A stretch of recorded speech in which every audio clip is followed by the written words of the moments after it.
رمضان کا کہ روزوں کا کہیں ذکر ہی نہیں ہے؟ کیوں روزے رکھ کر کے اپنے آپ کو مصیبت میں ڈالتے ہو؟ اللہ نے قرآن میں رمضان کی فضیلت بیان فرمائی اور روزوں کا ذکر الگ آیا ہے. یا ایھا الذین آمنوا کتب علیکم الصیام، اے ایمان والو تم پر روزے فرض کیے گئے، لیکن رمضان اس آیت میں نہیں ہے. اس طرح سے شوشے چھوڑتے ہوئے جب حدیث کا سہارا نہیں لے گا تو قرآن میں اسی طرح وہ کھیلتا رہ جائے گا. الحمدللہ وکفی وسلام علی حبیبہ المصطفیٰ، اما بعد. بحمدہ تعالی و بکرم مصطفیٰ صلی اللہ تعالی علیہ وسلم، آج کی چوتھی شب میں قرآن عظیم کے 5.5 پارے مکمل ہو چکے ہیں. اللہ تبارک و تعالی بقیہ قرآن کو اسی طرح سے ہمیں تجوید کے ساتھ پڑھنے اور آپ سب کو خشوع و خضوع کے ساتھ سماعت کرنے کی توفیق عطا فرمائے. آج ہم نے سورہ آل عمران کا باقی والا حصہ اور سورہ نساء، آج ہم نے سورہ نساء کو مکمل کیا اور سورہ مائدہ کا کچھ حصہ تلاوت کیا ہے. عورتوں کے نام سے پوری سورہ ہے. نساء عربی میں کہتے ہیں عورتوں کو. ان کے بہت سارے معاملات اس میں بیان بھی ہوئے ہیں اور خاص طور پر اس میں اللہ تبارک و تعالیٰ نے نکاح کے متعلق بھی فرمایا کہ فَانْكِحُوا مَا طَابَ لَكُم مِّنَ النِّسَاءِ مَثْنَىٰ وَثُلَاثَ وَرُبَاعَ، تم میں جو تمہیں پسند آئے نکاح کر لو کسی عورت سے، 2 ہو 3 ہو 4 ہو. یہ اجازت دی گئی ہے، واجب نہیں ہے. اس کو لے کر پوری دنیا میں ایک واویلا مچایا جاتا ہے کہ مسلمان 4 رکھتے ہیں اور 4 ان کے ہاں عورتیں ہوتی ہیں. کتنے گھروں میں انہوں نے دیکھا ہوگا. یہ تو حالات ایسے تھے کہ آپ کو میں بتاؤں کہ جس دور میں قرآن نازل ہو رہا ہے اور جس علاقے میں اتر رہا ہے، آپ تھوڑا تصور کریں کہ وہ جنگوں کے حالات ہوا کرتے. اکثر لوگ جنگوں میں قتل ہو جاتے، شہید ہو جاتے. کثرت سے مرد جنگوں میں حاضر ہوتے تھے اور مر جاتے تھے اور ان کی عورتیں اسی طرح باقی رہ جاتی تھیں. تو ایک کثیر جماعت عورتوں کی ان کی دیکھ بھال کون کرے؟ تو پھر جو غالب قوم ہوتی تھی وہ لونڈیاں بنا کر لے جاتی، کنیز بنا کر رکھتی. تو رب تبارک و تعالیٰ کا یہ احسان تھا اس وقت عورتوں کے لیے کہ ان عورتوں کو آوارہ نہ چھوڑ دیا جائے.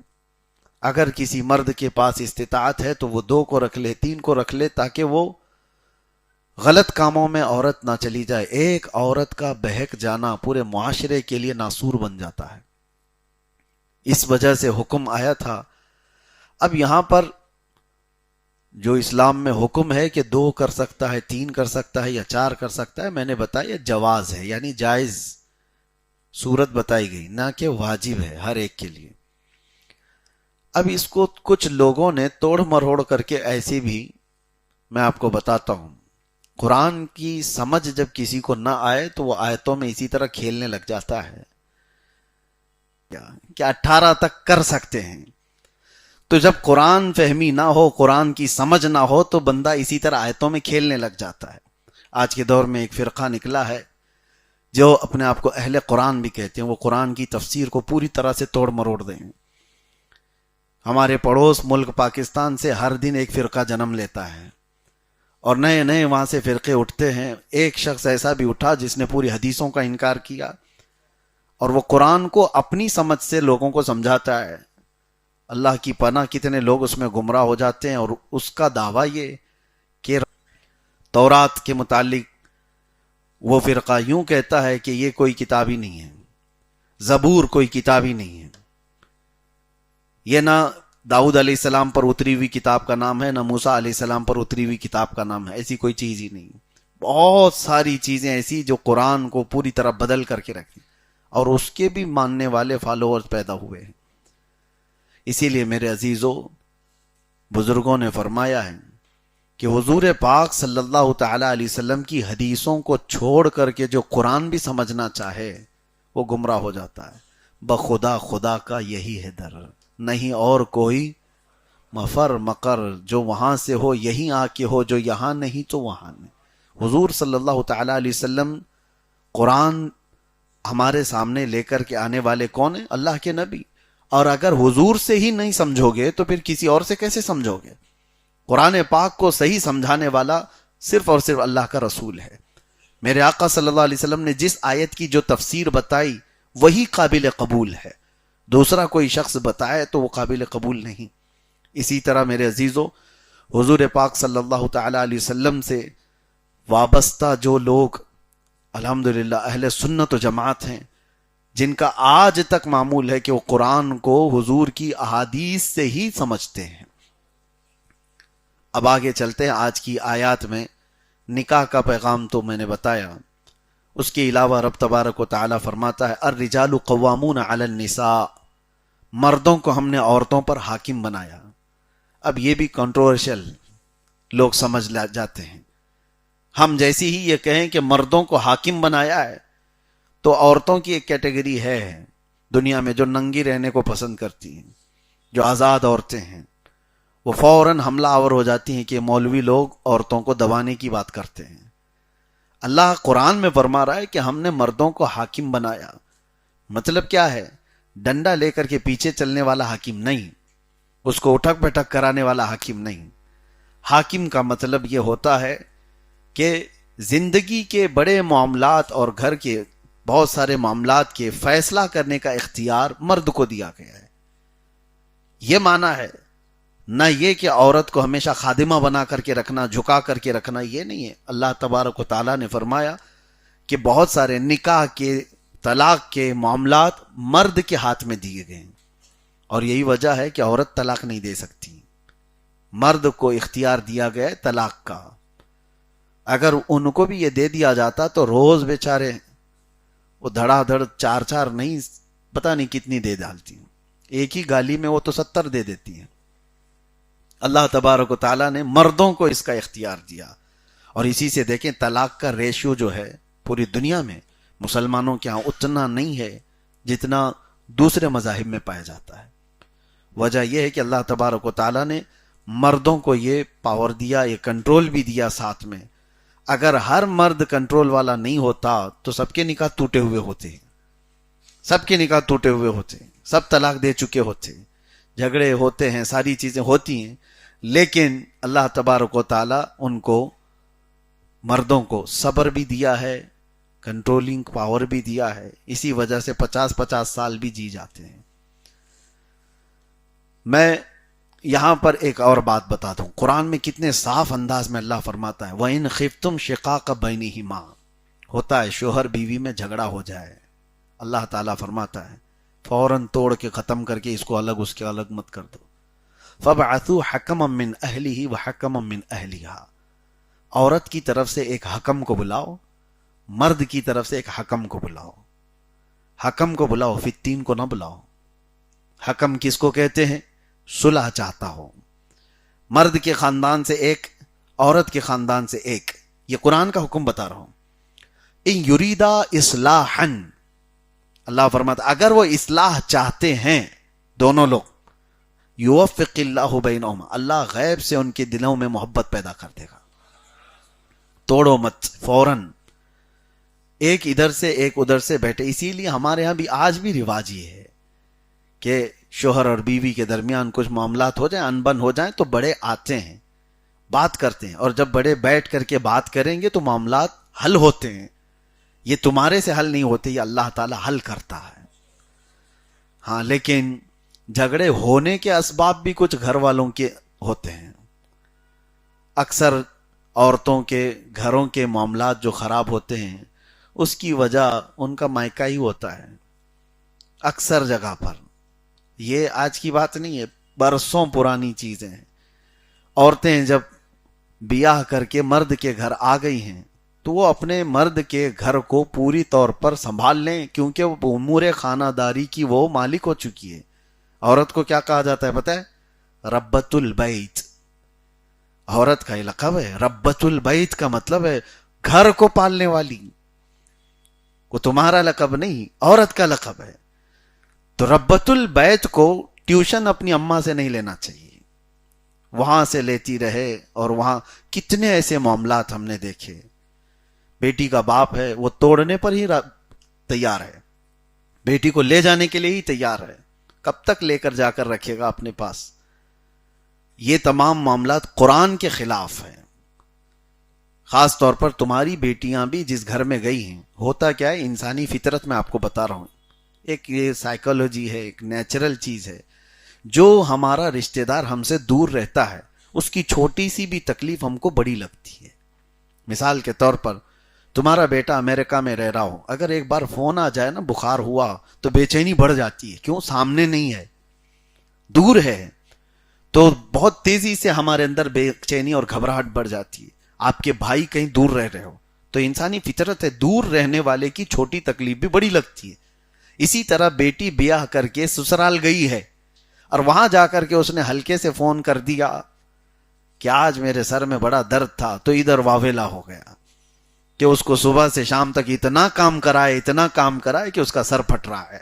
باقی ساری کہانی تو تم نے گڑی، اس نے صرف اپنے سر درد بدلا جائے تاکہ وہ نیا عذاب چکھ سکے. تو وہ فرماتے ہیں 1 گھنٹے میں 70 بار بدلی جائے گی. 1 منٹ سے بھی پہلے جسم کی پوری چمڑی نہیں بنا دی جائے گی. اصل میں مسئلہ یہ ہے کہ یہ جو سکن ہے، یہ جو چمڑی ہے، یہ پین ریسیور ہے، درد کو ایکسپٹ کرنے والی. اور جب ایک بار جل جائے تو عام طور پر ہوتا یہ ہے کہ جلے ہوئے حصے کو پھر اگر کچھ ٹچ کیا جائے تو پتہ نہیں چلتا. آپ دیکھیں جلی ہوئی چمڑی جہاں پر ہوگی، داغ ہوگا، اس کو چونٹی کاٹے تو اتنا نہیں لگتا کیونکہ وہ ڈیڈ ہے. اس وجہ سے کہ جلی ہوئی چمڑی کو دوبارہ نیا عذاب چکھایا جائے تو یہ چمڑی بدل دی جاتی ہے. قرآن پاک میں ہے، ڈرو اس جہنم کے عذاب سے جس میں 1 گھنٹے میں 70 بار ہمارے جسم کی جلد کو بدل دیا جاتا ہو. اللہ تبارک و تعالی اس عذاب نار سے ہمیشہ محفوظ فرمائے. رمضان میں میرے عزیزوں اور دعا کیا کرنی چاہیے آپ کو؟ روزانہ یہ دعا کریں کہ اللہ تیری جہنم سے بڑا ڈر لگتا ہے، اس عذاب سے ہماری حفاظت فرما. اور حضرت سفیان ثوری کی ایک دعا تھی، وہ ہم اکثر اپنے ذکر میں بھی کرتے تھے، الہی لست للفردوس اہلا ولا اقوى على نار الجحیم فاغفر ذنوبی بفضل جودک یا اللہ. اے اللہ میں تیری جنت الفردوس کے قابل تو ہوں نہیں، تیری جنت میں جانے کے قابل تو ہوں نہیں، لیکن اے مولا تیرے جہنم کا عذاب سہنے کے قابل بھی نہیں ہوں، وہ برداشت کرنے کے بھی قابل نہیں ہوں. لہٰذا بس بات اتنی رہ جاتی ہے تیرے فضل اور تیرے جود و کرم کی، بس تو اپنے جود و کرم سے مجھے معاف کر دے اور جہنم سے آزاد کر دے. یہ دعا ہے. اس آیت کے بعد پھر رب تبارک و تعالی نے ایک ایسی آیت بیان فرمائی جو ہمارا ایمان ہے. ایمان کیا ہے؟ فاطمہ کہا جاتا ہے. یہ حضرت فاطمہ کو عطا کی ہوئی تسبیح ہے حضور کی طرف سے. تو ہونا تو یہ چاہیے کہ باپ اپنی بیٹی کو یہ نصیحت کر کے گھر بھیجے کہ جاؤ اللہ تبارک و تعالیٰ کی اس مرضی پر راضی رہو. ان مع العسر یسرا، ہر تکلیف کے بعد آسانی ہے. اگر آپ اپنی بیٹیوں کو اس طرح کی نصیحت کرتے رہیں تو انشاءاللہ العزیز گھر نہیں ٹوٹیں گے. اور عورتوں کی بھی ایک عادت ہے، وہ سناتی وہاں ہیں جہاں ان کی سنی جاتی ہے. زیادہ اگر سنتے رہ گے تو بہت سناتی ہیں. اگر شکایت سننے میں آپ نے انٹرسٹ زیادہ دکھایا تو وہ 4 شکایتیں اور لے کر کے آئیں گی. اور ایک مرتبہ آپ نے اگنور کر دیا تو کہتی ہے میرے باپ تو سنتے ہی نہیں، سنا کے کروں کیا. اس کے بعد اس کو جینے کا خود کا طریقہ معلوم ہو جائے گا. بسا اوقات گھر بسانے کے لیے ماں باپ کو یہ ذمہ داری اپنانی چاہیے. یہ آیت قرآن پاک میں اللہ تعالیٰ نے فرمایا ان یریدا اصلاحا یوفق اللہ بینہما، یہاں تک. اور اس کے بعد 5ویں پارے میں ایک آیت اور ہے جو ہمارے رونگٹے کھڑے کر دیتی ہے. اللہ تعالیٰ فرماتا ان الذین کفروا بآیاتنا سوف نصلیہم نارا، جنہوں نے ہماری آیتوں کو چھوڑ دیا، جھٹلا دیا، اللہ فرماتا ان قریب ہم ان کو ایسے دوزخ میں ڈالیں گے. کلما نضجت جلودہم بدلناہم جلودا غیرہا لیذوقوا العذاب، جب ان کی چمڑی پکے گی ہم دوسری چمڑی ان کو پہنا دیں گے تاکہ وہ نیا عذاب چکھ سکے. حضرت کعب احبار رضی اللہ تعالیٰ عنہ اس آیت کی تفسیر میں فرماتے ہیں، ان سے پوچھا گیا کہ کتنی دیر میں یہ چمڑی بدلی جاتی ہے جہنم کے عذاب میں؟ جب بندے کو آگ میں ڈالا جائے، چمڑی گل جائے اس کی، پھر اس کی چمڑی کو پھر سے سنیے، آیت آئی ہے فَلَا وَرَبِّكَ لَا يُؤْمِنُونَ حَتَّى يُحَكِّمُوكَ فِي مَا شَجَرَ بَيْنَهُمْ۔ اللہ فرماتا ہے قسم خدا کی وہ شخص ایمان والا ہو ہی نہیں سکتا جو اپنے آپسی معاملات میں اپنے رسول کو حکم نہ بنائے، حضور پاک صلی اللہ تعالی علیہ وسلم کو وہ حاکم نہ بنائے، وہ مومن ہی نہیں ہے۔ وہ تو اس زمانے کی بات تھی۔ آج کے دور میں کئی لوگوں کو دیکھا، کچھ لوگ ایسے آئے ہیں، ابھی 8 دن پہلے کی بات میں بتا رہا ہوں، ہمارے جو وکیل حضرات ہیں ان کے ساتھ بیٹھے تھے، کہا کہ ایک خاتون کا کچھ مسئلہ آیا، طلاق کا مسئلہ، بیچارے وکیل ہیں اور سوچتے ہیں کہ کورٹ کے چکر کاٹنے سے پہلے کچھ اچھا حل ہو جائے، تو انہوں نے سمجھایا کہ دیکھو شریعت میں یہ تمام چیزیں ہیں، تو اس کے حق میں نہیں آ رہی تھی بات، تو عورت نے انکار کر کے کہا میں ایسی شریعت کو مانتی نہیں۔ معاذ اللہ، یہ ایک بار نہیں، میرے ساتھ بھی کئی معاملات ایسے ہوئے، اگر اس عورت کے حق میں آپ نہیں بات کریں گے تو وہ سیدھے انکار کرتی ہے، میں ایسی حدیثوں کو نہیں مانتی، میں ایسی شریعت کو نہیں مانتی۔ میرے عزیزو، وہ ایسا کہنے والا کافر ہے، ایمان ختم ہو چکا ہے۔ جب رسول پاک صلی اللہ تعالی علیہ وسلم کی باتوں کو تم حکم نہیں بناتے تو پھر دیکھو اللہ تعالیٰ کیا انجام کرتا ہے۔ ایسے لوگوں کے سامنے تمہیں کھڑے ہونا پڑتا ہے، جھکنا پڑتا ہے، جن کے سامنے کبھی تم بات کرنے کی بھی اہل نہیں تھے، یعنی وہ ہمارے اہل نہیں تھے، ایسے لوگوں کے سامنے بھی کھڑا ہونا پڑے گا، ذلیلوں کے سامنے ہاتھ جوڑنا پڑے گا، اس لیے کہ اللہ کے رسول کو حکم نہیں بنایا۔ اللہ قرآن میں فرماتا یریدون ان یتحاکموا الی الطاغوت وقد امروا ان یکفروا بہ ویرید الشیطان ان یضلهم ضلالا بعیدا۔ رب تعالیٰ فرماتا ہے لوگ یہ چاہتے ہیں کہ شیطان کو حکم بنائیں، شیطان کے طریقے پر چلے کہ وہ جس طرح سے تمہارے معاملات حل کرے۔ دیکھیں محلوں میں بہت سارے شیطان بیٹھے ہوئے ہیں جو مسئلے حل کرنے کے لیے، لوگوں کو ایسے چاہیے پیسے والے لوگ مسئلے حل کریں، جو گنڈے لوگ ہیں وہ مسئلے حل کریں۔ وہ گنڈا مسئلہ کیسے حل کرے گا؟ مسئلہ اسی طرح سے، وہ تو پلہ دیکھے گا پیسہ کدھر زیادہ ہے، اسی اعتبار سے اس کے سامنے کوئی حق و باطل نہیں ہوتا، اس کے سامنے کوئی شریعت نہیں ہوتی، اللہ کے نبی صلی اللہ علیہ وسلم کی باتیں نہیں ہوتی۔ تو یہاں پر لوگوں نے اگر یہ مزاج بنایا تو قرآن کہہ رہا ہے، قرآن میں اللہ تعالیٰ پہلے ہی بیان فرمایا شیطان کو جنہوں نے حکم بنایا وہ دنیا میں کافر ہو گئے اور آخرت میں دردناک عذاب کے لیے ان کو اٹھایا جائے گا۔ میرے عزیزو، اللہ تبارک و تعالیٰ نے جب تمہارے پاس پورا لا بھیجا ہے، پورا قانون ہے، تو تم اگر آپس میں اختلاف کر گئے تو اللہ اور اس کے رسول کی طرف لوٹو۔ فَإِن تَنَازَعْتُمْ فِي شَيْءٍ فَرُدُّوهُ إِلَى اللَّهِ وَالرَّسُولِ إِن كُنتُمْ تُؤْمِنُونَ بِاللَّهِ وَالْيَوْمِ الْآخِرِ۔ اللہ فرماتا اگر تم اللہ پر ایمان رکھتے ہو اور آخرت پر تمہارا یقین ہے تو اپنے معاملات میں اللہ اور اس کے رسول کی بات مانو۔ یہ نہیں کہ اللہ اور اس کے رسول کیا کریں۔ آپ مجھے بتاؤ کسی بھی جھگڑے کا تمہارا حل قرآن و حدیث میں ہے یا نہیں ہے؟ تمہارا ایمان ہے؟ بچے کے پیدا ہونے سے لے کر کے قبر میں جانے تک کے مسئلے آپ ہم سے پوچھو، ہم بتا سکتے ہیں۔ وراثت ہو، رضاعت ہو، طلاق ہو، نکاح ہو، عدت ہو، تجارت ہو، جو کچھ بھی زندگی بھر کے مسائل ہیں، کہیں کنفیوژن آیا تو آپ مسائل پوچھ سکتے ہیں علماء ذوی الاحترام سے، جو شریعت کے مطابق رسول اللہ صلی اللہ علیہ وسلم کی باتیں تم تک پہنچائیں گے۔ پہلے تمہارے ذہن میں یہ بات ہونی چاہیے کہ میں اپنے آپ پر صرف اور صرف اپنے نبی پاک کے باتوں کو ہی حکم بناؤں گا، تبھی جا کر کے اس کا ایمان کمپلیٹ ہوتا ہے۔ بسا اوقات ایسا ہوتا ہے میرے عزیزو، تمہارے حق کا فیصلہ نہیں بھی آیا تو یہ سمجھ لینا کہ میں غلطی پر تھا۔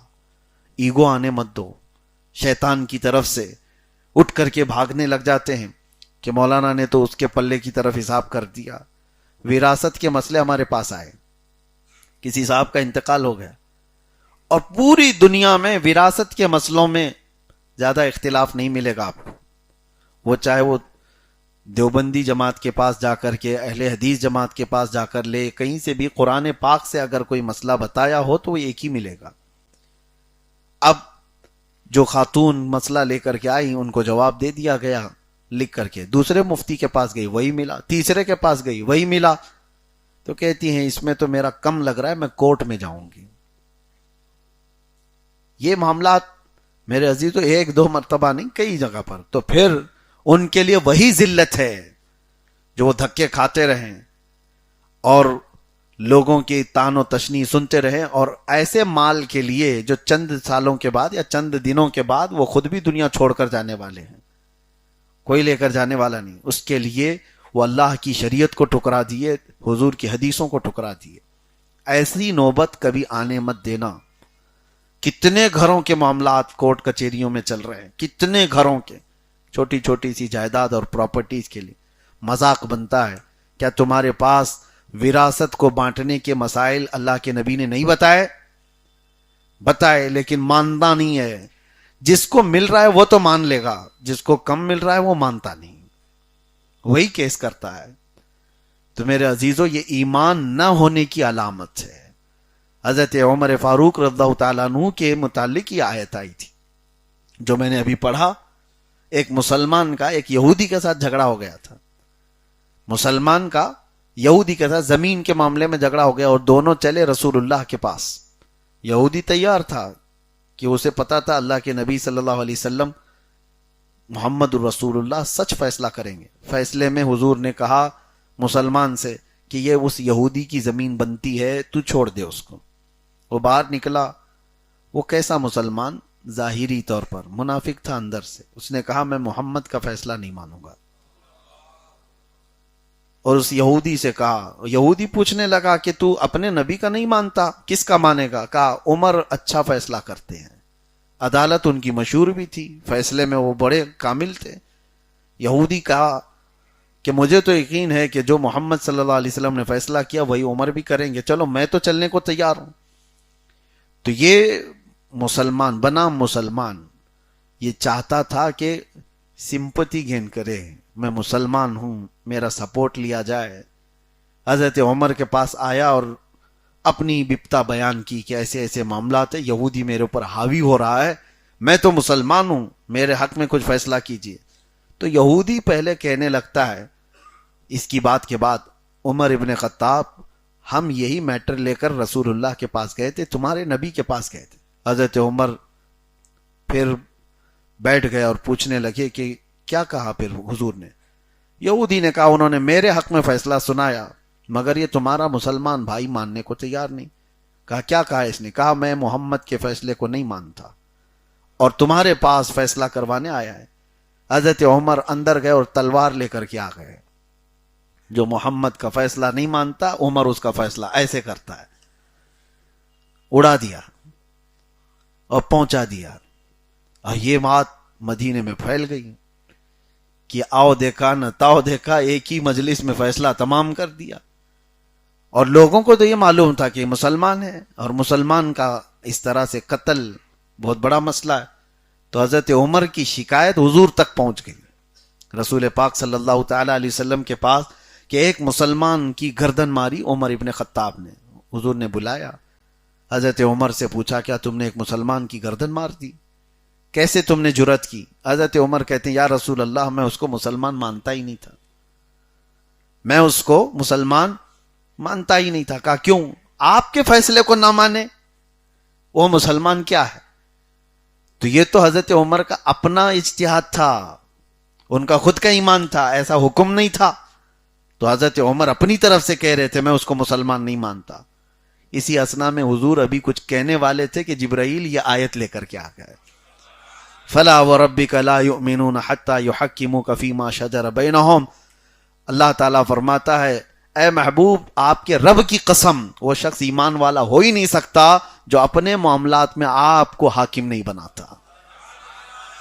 حضور نے فرمایا عمر جو تم نے فیصلہ کیا اللہ بھی وہی نازل فرمایا. اور اسی وجہ سے حضرت عمر کا ایک لقب ہے الموافق رأیہ للوحی والکتاب. ہم حضرت عمر کے ساتھ یہ لقب پڑھتے ہیں, خطبے میں بھی پڑھتے ہیں. کیا مطلب ہے الموافق رأیہ للوحی والکتاب؟ یعنی اکثر حضرت عمر کی رائے ایسی ہوتی تھی کہ اسی رائے کے مطابق قرآن کی آیت آ جاتی تھی. ابھی حکم آیا نہیں تھا، لیکن آپ کی جو رائے ہوتی اسی رائے کے مطابق. ایک مرتبہ ایسا ہوا، یہ بڑے غیرت مند بھی تھے حضرت عمر، اور ازواج مطہرات حضور صلی اللہ تعالی علیہ وسلم کی بیویاں یہ ام المومنین ہیں، تمام مسلمانوں کی مائیں ہیں. تو صحابہ کرام میں جو بھی ہیں حضرات امہات المومنین سے بات کرتے تھے، کوئی سامان لینا ہوتا تو جاتے آتے تھے. تو حضرت عمر کو یہ اچھا نہیں لگتا تھا.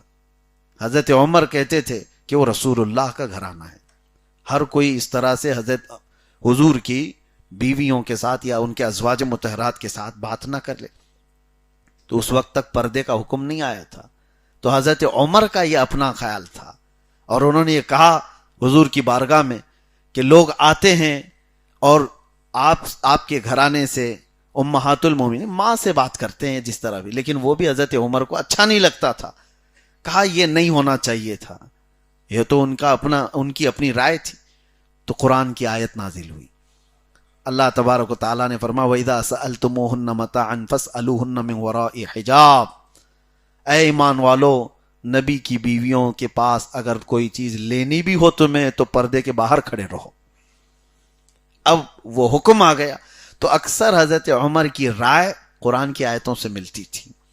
یہاں تک تیسری ایک اور آیت میں عرض کر دیتا ہوں کہ اللہ تبارک و تعالیٰ فرماتا ان اللہ یأمرکم ان تؤدوا الامانات الی اہلہا. بے شک اللہ تم کو حکم دیتا ہے کہ جس کی امانت ہے اس تک لوٹا دو. یہ آیت کب نازل ہوئی تھی؟ اللہ تبارک و تعالیٰ نے یہ آیت کب نازل فرمائی؟ آج ہم نے اس کی تلاوت کی ہے. مسئلہ یہ تھا کہ حضور پاک صلی اللہ تعالیٰ علیہ وسلم جب مکہ میں تھے تو ایک بار حرم کعبہ میں آئے، اور اس وقت کعبہ مکرمہ کی چابی جس کے پاس رہتی تھی وہ عثمان بن شیبہ، عثمان غنی نہیں، ایک اور دوسرے ہیں عثمان بن شیبہ، وہ بھی قریش سے تھے. اور چابی رکھنے کا ایک اعزاز ہے برسوں سے. حضور صلی اللہ تعالیٰ علیہ وسلم کے خاندان میں یہ ذمہ داریاں تقسیم تھیں. حاجیوں کو پانی پلانے کی ذمہ داری، اور میٹنگ کرنے کی ذمہ داری، جنگوں میں علم پرچم اٹھانے کی ذمہ داری، یہ سب قریش کے خاندان میں موجود تھے. اسی میں سے ایک ذمہ داری تھی خانہ کعبہ کی چابی کس کے پاس رہے. تو شیبی خاندان تھا، تو اس میں عثمان بن شیبہ ان کے پاس یہ چابی رہتی تھی. وہ ایمان لائے ہوئے تو نہیں تھے. حضور صلی اللہ تعالیٰ علیہ وسلم ایک بار گئے، معاملات اس وقت مکہ کے گرم تھے، حضور کے خلاف صحابہ کے خلاف مار دھاڑ یہ سب چیزیں چلتی تھی. تو حضور نے ایک بار کہا عثمان چابی دے دو، خانہ کعبہ کھول کر میں اندر جانا چاہتا ہوں. انہوں نے سختی سے منع کر دیا، کہا تجھ جیسے سابی کو، سابی کہتے ہیں دین چھوڑا ہوا آدمی، ہمارے آبا و اجداد کا دین چھوڑا ہوا آدمی، اس کو میں کعبے کی چابی دوں گا؟ میں ہرگز تم کو اندر جانے نہیں دوں گا کعبے کے اندر، تم باہر سے ہی طواف کر لو.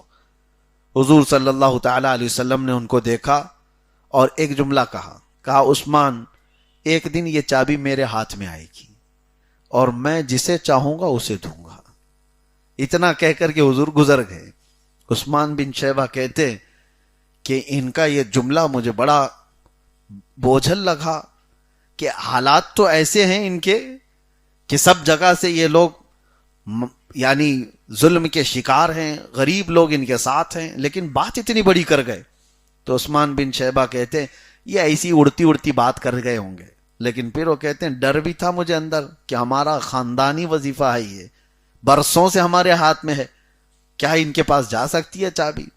پھر روزانہ نیوز تو ایسی آتی تھی، آج پھر مسلمان مارا گیا، پھر ایک صحابی کو پکڑا گیا، پھر وہ نیوز یہ بھی آئی کہ 70 لوگوں کو ہجرت کر کے حبشہ جانا پڑا. تو یہ تو پازیٹیو نیوز ہے نا ان کے لیے، تو مسلمان اور نیچے جا رہے ہیں اور نیچے جا رہے ہیں. یہ تو چابی لینے کی بات کر رہے تھے، اب ان کو تو گاؤں چھوڑنا پڑ رہا ہے. مکہ چھوڑ کر گئے. اس کے بعد 2 سال کے بعد بائیکاٹ دیکھا ان کا، سوشل بائیکاٹ حضور کا، کمزور کر دیا گیا تھا پورے مسلمانوں کو. پھر وہ وقت بھی آیا کہ جب رسول اللہ صلی اللہ علیہ وسلم مکہ چھوڑ کر ہجرت کر کے مدینے چلے گئے. عثمان بن شیبہ کہتے ہیں اب کہاں سے وہ بات آئے گی؟ ان کا گھر بھی نہیں بچا، ان کے ساتھی نہیں بچے، ان کی جائیدادیں نہیں بچی، حتیٰ کہ وطن بھی نہیں بچا، سب چھوڑ کر چلے گئے لوگ.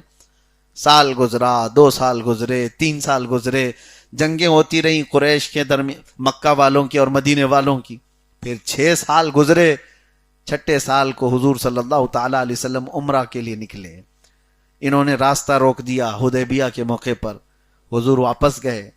پھر اگلا سال آیا، رمضان کا موسم تھا. 20 رمضان کو 10,000 صحابہ کے ساتھ حضور مکہ میں داخل ہوئے. کوئی جنگ نہیں، کوئی قتال نہیں. مکہ والوں نے سارے ایگریمنٹ توڑ دیے تھے، وہ سب بکھر چکے تھے، ان کے اتحاد پارا پارا ہو چکا تھا. سب بڑے بڑے گرو گھنٹال ویسی جنگوں میں مر چکے تھے. ابو جہل گیا تھا، ابو لہب مرا تھا، سب جتنے شیطان تھے. اب مکہ فتح ہوا. حضور پاک صلی اللہ تعالی علیہ وسلم خانہ کعبہ کو پورا پاک کرتے ہیں. اذان دی گئی اور اس کے بعد حضور صلی اللہ تعالی علیہ وسلم نے اعلان بھی کیا تھا، فلاں کو امان ہے، فلاں کو امان ہے. جو جس کی حضرت عبد المطلب کے گھر میں جائے اس کو امن دیا جائے گا، جو ابو سفیان کے گھر جائے اس کو امن دیا جائے. قتل و قتال نہیں کیا گیا. اسی اسنا میں حضور صلی اللہ علیہ وسلم نے پکارا، عثمان بن شیبہ کہاں ہے؟ تو قیدی کی حالت میں پکڑ کے لائے گئے اور حضور نے فرمایا لاؤ چابی. تو کیا کہتے ہیں، یہاں تو کوئی پروٹیسٹ کرنے والا مسئلہ ہی نہیں تھا. سیدھے لے جا کر کے حضور کی بارگاہ میں چابی دے دی. ان کے پاس اس کے علاوہ کوئی چارہ ہی نہیں تھا. ان کو یاد آ گئی بات کہ ایک وقت انہوں نے کہا تھا، اور دنیا نے دیکھا جو نبی کہتے ہیں وہ ہو کر رہتا ہے. حضور کا فرمان ہے قول محمد قول خدا، فرمان نہ بدلا جائے گا. یہ بات یاد رکھیے آپ. حضور صلی اللہ تعالی علیہ وسلم نے چابی لی، خانہ کعبہ کو کھولا، اس کے بعد اس کے اندر کے سارے صاف کر دیے، ساری آلائشوں کو، ساری ناپاکیوں کو نکال دیا اور اللہ کے گھر کو اللہ کا گھر بنایا. پھر اس کے بعد دروازہ بند کیا، باہر تشریف لائے. صحابہ کا پورا جم غفیر تھا. میرے آقا صلی اللہ علیہ وسلم فرماتے ہیں اب سنیے بات، آج میں یہ چابی ایسے شخص کے ہاتھ میں دوں گا جس سے قیامت تک کوئی نہیں لے سکے گا. حضور نے کیا فرما دیا؟ قیامت تک ان کے ہی ہاں ہوگی چابی. اب یہ فضیلت اتنی بڑی تھی، وہاں پر موجود سارے صحابہ اس بات میں تمنا کرنے لگے چابی ہم کو مل جائے. حضرت ابو بکر، حضرت عمر، حضرت عثمان، حضرت علی، وہاں بڑے بڑے صحابہ موجود ہیں، بڑے بڑے صحابہ، حضرت عباس حضور کے چچا. تو حضور صلی اللہ تعالی علیہ وسلم نے سب کو دیکھا، گردنیں سب کی اونچی ہیں کہ حضور کس کو چابی دینے والے ہیں. پھر میرے آقا صلی اللہ تعالی علیہ وسلم یہ آیت تلاوت کرتے ہیں جو آج ہم نے تلاوت کی، ان اللہ یأمرکم ان تؤدوا الامانات الی اہلھا، بے شک اللہ حکم دیتا ہے کہ جس کی امانت ہے اس تک سپرد کر دیا جائے. پھر پکارتے ہیں عثمان بن شیبہ آ جاؤ.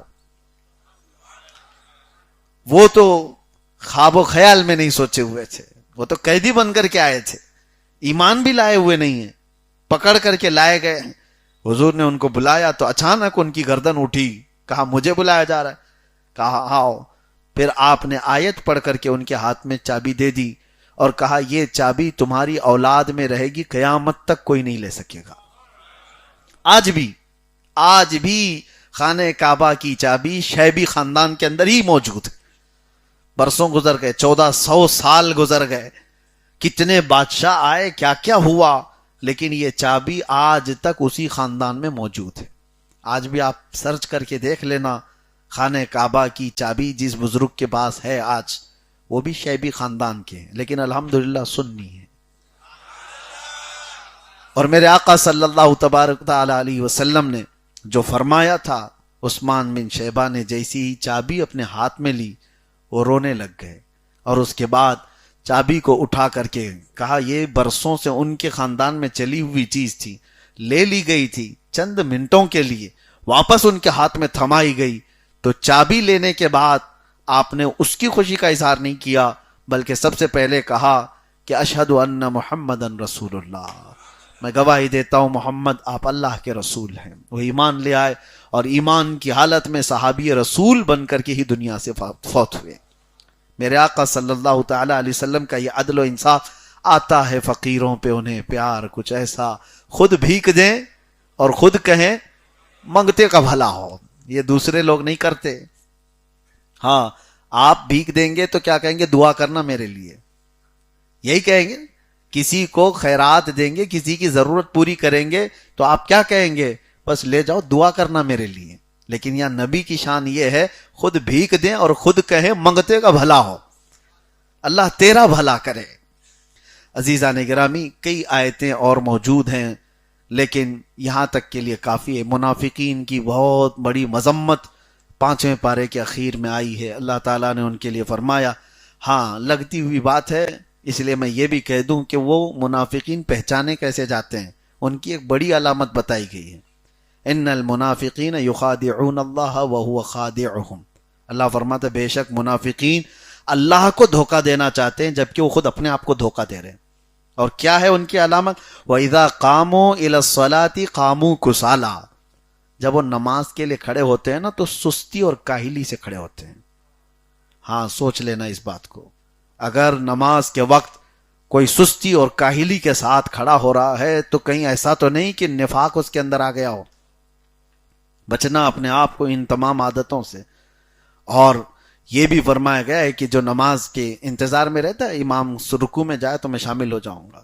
یہ منافقین کی علامت بتائی گئی کہ رکعت ہونے کے لیے وہ انتظار کرتا رہتا ہے، امام صاحب ابھی لمبی قرات کرنے والے، جیسے وہ رکوع میں جائیں گے میں شامل ہو جاؤں گا. کبھی دھوکہ بھی ہو سکتا ہے، پہلی رکعت میں امام انا اعطینا پڑھ لیا اور دوسری میں پوری سورہ بقرہ پڑھے تو کیا کرو گے؟ پھنسا دے گا وہ. تو آپ اس طرح کی حرکت نہ کرو. آپ کس کے لیے نماز پڑھ رہے ہو؟ اس امام کے لیے یا کوئی ڈیوٹی نبھانے کے لیے؟ آپ اپنے رب کی رضا کے لیے. عام طور پر کہا گیا ہے کہ فضیلت اس نماز کی سب سے زیادہ ہے جو تکبیر اولا میں ہی شامل ہو گیا. یعنی امام کی تکبیر اولا کیا ہے؟ جیسے امام نے اللہ اکبر کہا اسی وقت مقتدی نے بھی اس کی آواز پر اللہ اکبر کہا. اس نماز کی فضیلت سب سے زیادہ ہے. اور ہم انتظار کرتے ہوئے جو رہ گئے ادھر سے ادھر، ابھی اور دیکھیں اور تھوڑا سا لمبا. یہ جو سستی آ رہی ہے اس کا علاج کر لو، کہیں منافقت نہ آ گئی ہو، نفاق اندر نہ آ گیا. منافقت کو ہلکے میں مت لینا، یہ کافر سے بھی بدتر ہے. کافر اور مشرکین کے جو عذابات ہیں ان سے بھی زیادہ بدتر ہے منافقین کے عذاب. اللہ فرماتا ان المنافقین فی الدرک الاسفل من النار. بے شک منافقین کو جہنم کے سب سے نیچے حصے میں رکھا جائے گا، ان کی تو آواز بھی نہیں سنی جائے گی.